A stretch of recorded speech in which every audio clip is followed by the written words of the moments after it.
volume of our level ng ating RCM.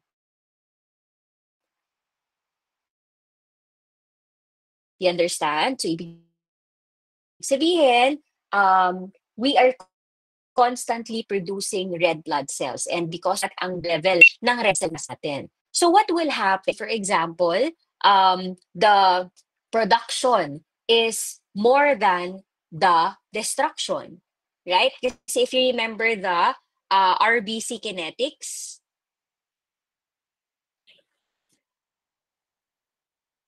so we produce cells or reproduce RBCs in the bone marrow. Then it will go to the peripheral circulation. And then it will go to the spleen for destruction. Correct?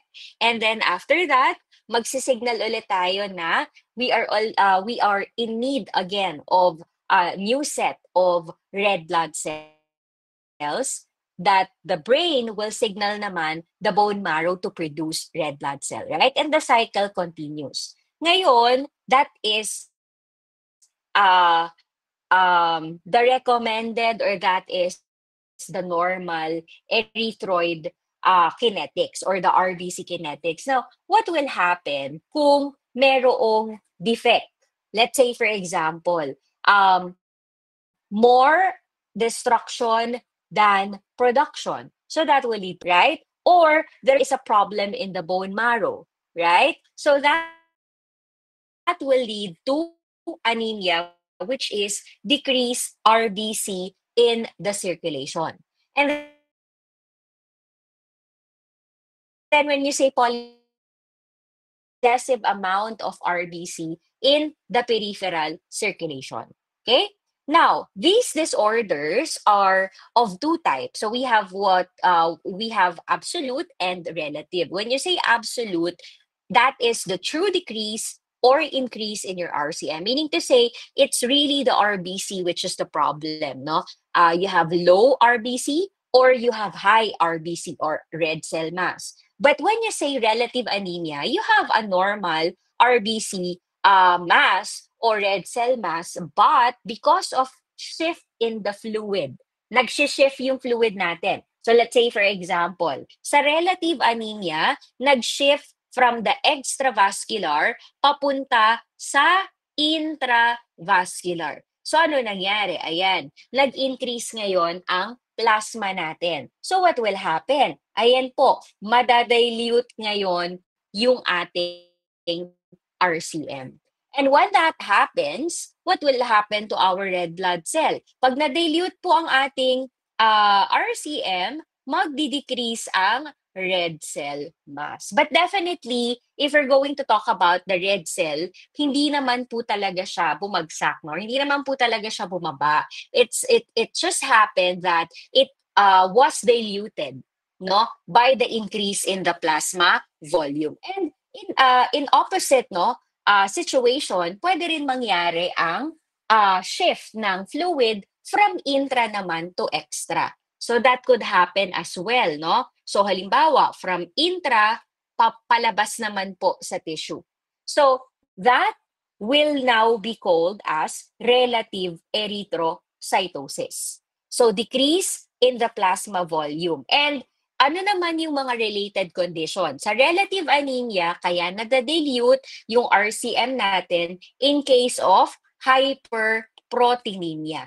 Okay? If you have increased protein in the plasma, that is an example of a solute. So, hahabulin niya ng water. Hahabulin niya ng fluid. Therefore, kung pumunta yan sa intravascular or kung marami po tayo na protein sa intravascular space or sa ating plasma, the fluid will shift from the extra to the intra. Kaya po, nagkaroon ng dilution. Ganun din sa pregnancy, hormonal changes, no? Nag-shift yung fluid natin from extra to intra. In relative erythrocytosis, on the other hand, opposite ang nangyayari. So, from the intra naman, going to the extravascular. But take note that in this relative erythrocytosis, your RCM is actually normal.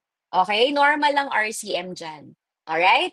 Okay. Next. let's proceed to the true, yung absolute anemia or absolute polycythemia. So what are the indicators? Ano yung mga laboratory tests na pwede nating gamitin as a confirmation na merong anemia? That is hemoglobin, right? So that is the reddish protein in your RBC that will determine the oxygen carrying capacity of your RBC. So kung mababa ang hemoglobin ng pasyente, of course, may anemia. Ibig sabihin, meron pong hypoxia. Di po ba?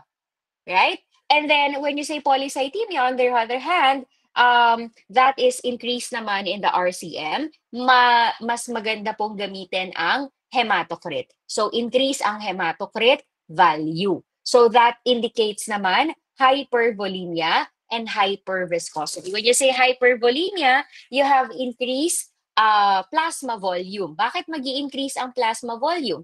Kasi nag-increase ang solute natin, 'di ba? Ano yung tinutukoy nating solute? Yung RBC. Alright? If you have increased RBC, you also have increased plasma volume. So whenever ito lagi yung tatandaan ninyo. Kapag mataas ang solute sa ating plasma, nagshi-shift yung fluid. Okay? So that to compensate para hindi po mangyari yung polycythemia. So we try to compensate. And then hyperviscosity dahil nga mataas ang solute, okay? Mataas ang RBC or ang red cell mass, nagiging viscous yung ating blood consistency. Right? So ayan naman po yung mga conditions associated with polycythemia. But for today, ang pag-uusapan natin or ang focus ng discussion natin are anemia. Okay? At pag sinabi nating anemia, ano po ang condition? Merong hypoxia. Malinaw po ba? Pag sinabi nating hypoxia, decrease ang oxygen level sa tissues natin. So of course, kailangan ng katawan nating mag-compensate, right? So we have two types of response. May dalawang klase ng response. The first one is the physiologic response. This is an immediate type of response which is only effective in mild anemia. So kapag mayroon kang mild anemia, wala ka pang masyadong manifestation katulad ng wala ka pang tachycardia, no? Hindi ka pa namumutla at this time kapag mild ang anemia. Bakit? Kasi po nako-compensate pa ng katawan natin that our body tries no to compensate to resolve yung hypoxia para ma-resolve yung hypoxia. Malinaw po ba? So paano natin nire-resolve yan? Okay, let's go back to your oxygen dissociation curve. Remember that? Yung shift to the right and shift to the left. So ano nga bang nangyayari kapag nag-shift to the right? Or nag-i-increase ang 2,3-DPG level. If you remember, yung sa 2,3-DPG level, de-decrease yung oxygen affinity from the hemoglobin, right? So binibitawan ng hemoglobin ang oxygen in the presence of the 2,3-DPG. Remember, the relationship between the 2,3-DPG and oxygen, what do you call this? And right, oxygen, okay, is inverse. Di po ba? So kapag nandiyan na po ang 2,3-DPG na re-release po ang oxygen. So of course, when the oxygen is released to your tissue, the hypoxia will be resolved. Di ba? So mag-i-increase ang oxygen delivery sa tissue. So the decreased oxygen level in the tissue will be resolved. And then number 3, there is selective redistribution of blood flow to areas of highest demand. So what does that mean? So halimbawa, let's say for example that in the liver, you have increased demand of oxygen. So your body, instead of becoming hypoxic, nagkakaroon ng increased blood flow on that particular organ. Bakit mag-i-increase ang blood flow? So pag nag-increase ang blood flow, mag-i-increase ang blood delivery, mag-i-increase din ang oxygen delivery, right? So hypoxia will be compensated, will be resolved. Di po ba? Or another is increased cardiac output. So when you say increased cardiac output, nag-increase po ang blood. Okay? Or nag-increase muna yung pump. Di po ba? Yung heart po natin is responsible for pumping the blood throughout our tissue. Ngayon, kapag may mga matataas na demand ng oxygen, ang nangyayari, nag-i-increase ang cardiac output natin, nag-i-increase yung pumping mechanism so that the blood will be pumped immediately throughout our body. So, ganun pa rin with number 3, mag-i-increase ang blood delivery, mag-i-increase ang blood flow, mag-i-increase ang oxygen delivery. So, mako-compensate natin ang hypoxia. Okay, normally, ito yung nangyayari. But what if severe na yung anemia? Hindi na po mare-resolve ng physiologic yon. Right? Ano na ngayon yung second response natin? That is called hematologic response. So in this particular response, the bone marrow, no, is responding already. So, si bone marrow na po ang bahala. Remember, bakit bone marrow ang magre-respond? Kasi po, bone marrow is the one that is responsible for the blood cell production.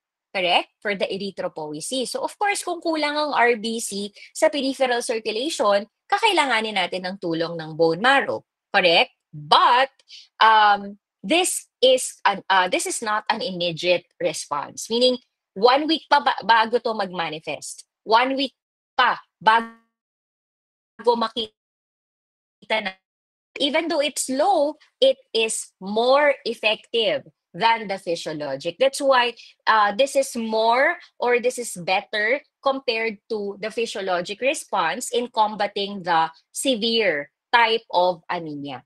Okay, so ano bang nangyayari? Paano natin malalaman, ma'am, na nagre-respond ang bone marrow natin? Okay? So number 1 is RPI. What is RPI? Reticulocyte Production Index. From the word itself, reticulocyte.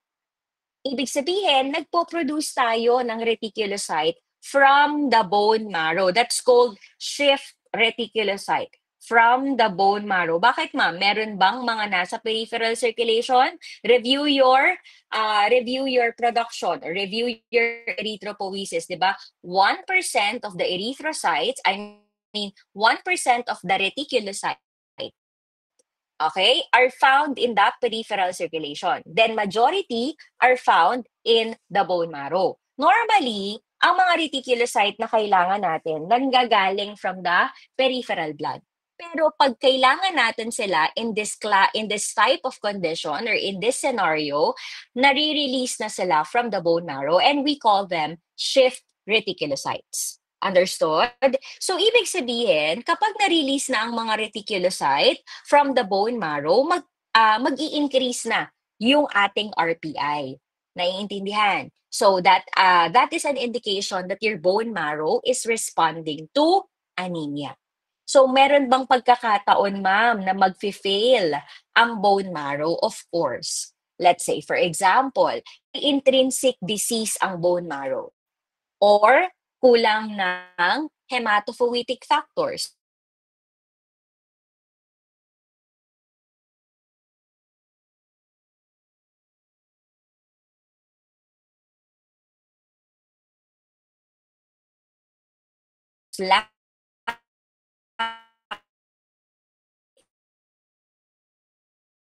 Kasi kung nagfa-function siya, dapat tumataas ang RPI kasi maraming nare-release na shift reticulocyte. Pero kung hindi gumagana ang bone marrow mo, ayan. Okay?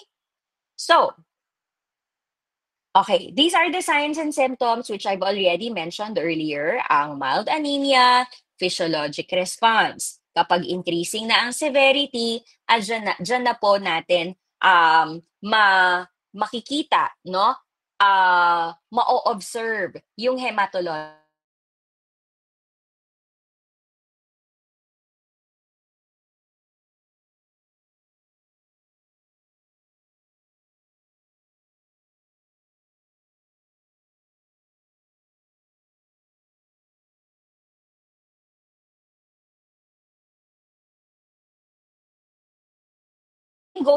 so marami pong nawawalang blood sa atin. In case of accident, profuse menstruation, pagka ganun ang problem, hindi po mismong bone marrow ang may problema. It's actually the RBC or other factors. Naintindihan? So, may ano ngayon ang magiging result ng ating RPI? In this particular case, that will now be increased. Dito naman, dahil bone marrow ang may problem, your RPI is decreased. Malinaw po? Okay. Next. So let us elaborate yung apat na classification. So this is your number 1, anemia caused by decreased production of red blood cell. Now, bakit decrease? Kasi nga po, ayan, decrease kasi nga po may bone marrow failure. Okay? Ano yung mga example? Ayan, mga aplastic anemia, 'di ba? Absence, plastic, 'di ba?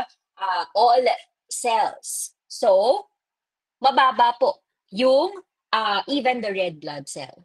Okay? Or pure red cell, meaning red blood cell lang talaga ang wala. Okay? And then number 2, we have the maturation. So, eto yung number 1, yun yung hypoproliferative ha. Yung number 2, yan yung maturational. So, ayan ang sinasabi ko kanina. Pwedeng dahil sa DNA, hemoglobin synthesis, or sa production ng erythropoietin. And there are a lot of associated anemia. Okay? And then, number 3, we have increased red cell destruction. So, when you say increased red cell destruction, pwedeng innate, ibig sabihin, RBC mismo, membrane, yung mismong problematic, or membrane, yung mismong defective,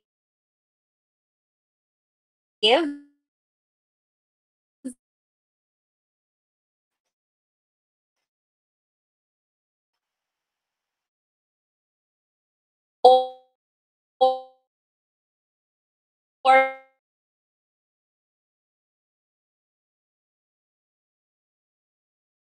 'di ba? Normal ID. Nga lang, pag naging sickle cell yan, anong mangyayari? Eh di ngayon, less ang, kapag sickle ha,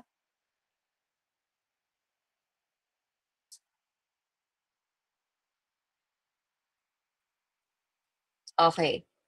So pag sickle, ito yung shape niya, instead of discoid. Okay, di ba? Pag discoid, yan, biconcave. Pangit, wait lang.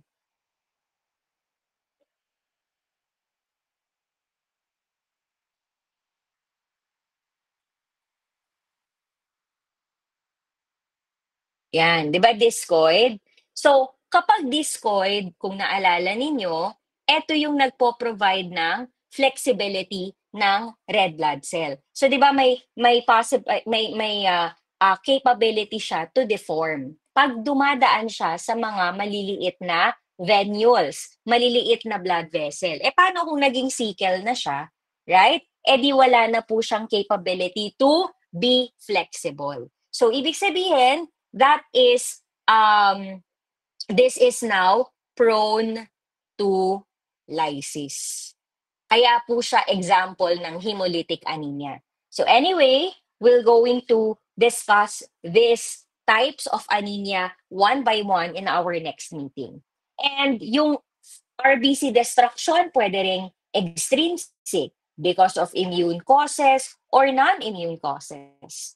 Right? Immune, ibig sabihin antigen, antibody reaction. Non-immune, because of other disorders, no? Or uh, uh,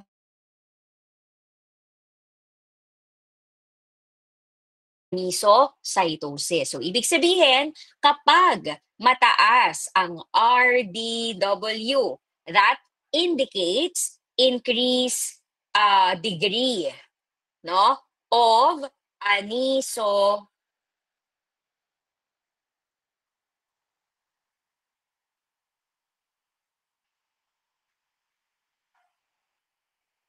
Yan, hindi po magkakapareho yung size. So may malaki, may maliit, may malaki, may normal na red blood cell.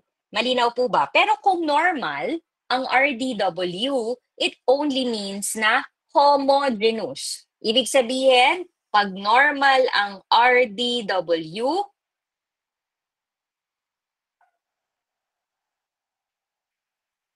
okay, normal ang RDW, yung sizes pare-pareho. Homogeneous. Right? Dito naman, heterogeneous.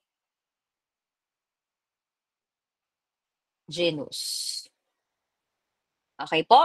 Pare-pareha ang sizes. Pag normal, pagka mataas ang RDW, you have increased degree of anisocytosis. And then we're also looking at the staining intensity. Bakit? This will be reflecting the what?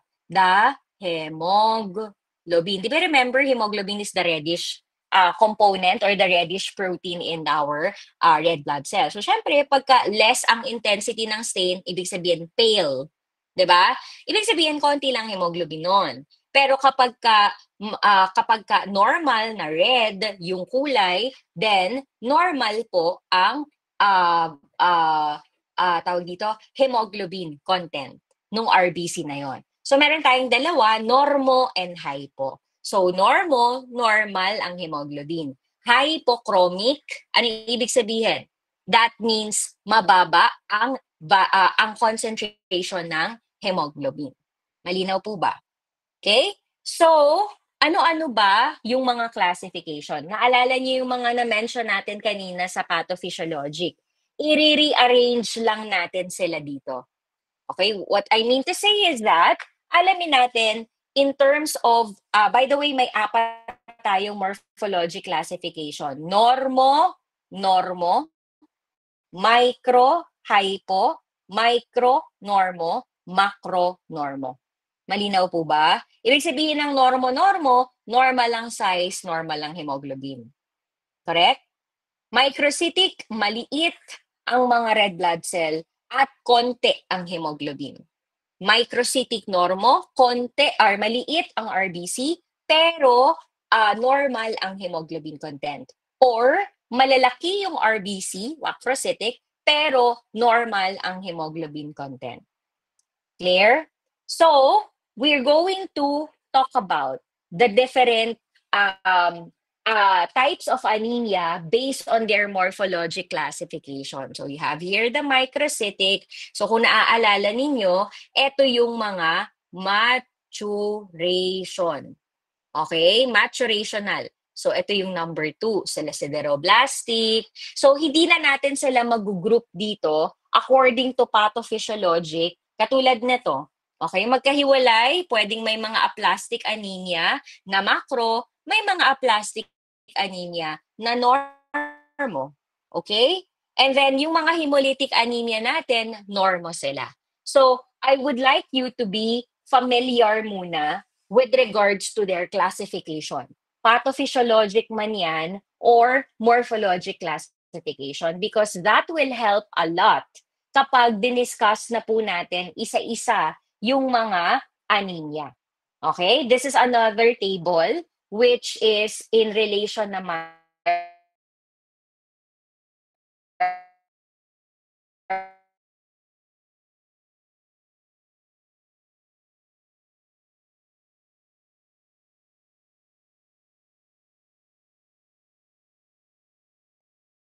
take note po niyan para, again, as I mentioned kanina, para pag diniscuss na natin isa-isa yung classifications ng linya, alam po natin yung kanyang classification. So, hindi tayo malilito, no? Meron ka ng common, meron ka ng basic foundation. Malinaw po ba yon? Okay. So, hanggang dito muna po tayo for today's discussion. May tanong po ba or clarifications?